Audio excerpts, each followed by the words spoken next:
Well, as I think everyone has realized, in past weeks there has been a considerable upsurge in SWAPO terrorist activities against the Southwest Africa population and the security forces. This has come at a time when the Republic had accepted the Western Five's proposals for an independent scheme for Southwest Africa.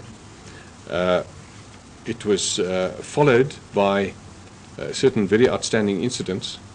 For instance, the hijacking of a busload of school children across the border into Angola.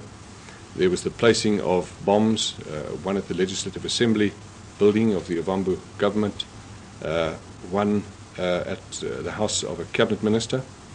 And then, shortly before it actually happened, we received intelligence which indicated an attack being planned on the Ruacana waterworks. And this was, after all, one of the reasons for our entry into Angola 2 years ago. These brought everything to a culmination point and resulted in our making a quick plan to deal with the SWAPO threat as soon as possible, before it got completely out of hand. An attack was launched onto two series of targets, the one being relatively close to the border, housing a terrorist force which was regularly coming and going across the border.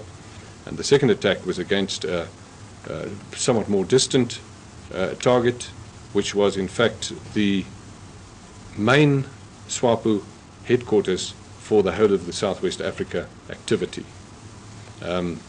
This, apart from being a headquarters, was also a logistics and training base of SWAPO. General, but what about SWAPO's allegation that you attacked a mining town and refugee camp? Well, this was certainly not the case, as I have indicated now. The town, which is referred to possibly, was the headquarters base of SWAPO.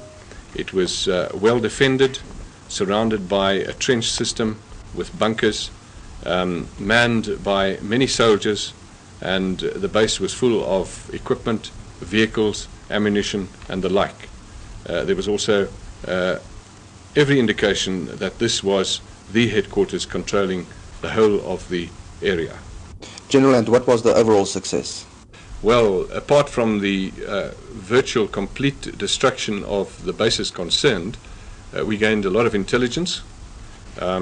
Documents were captured, weapons were brought back, and of course a lot of vehicles, heavier equipment, buildings were destroyed.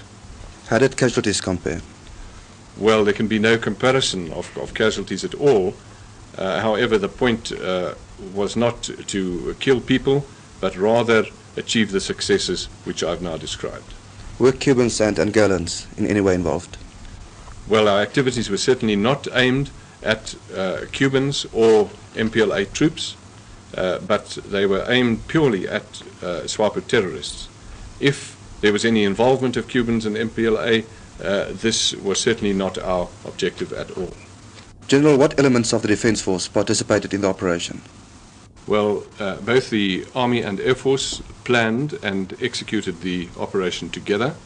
It started early yesterday morning and was completed by the time the Minister of Defence issued his press statement last night.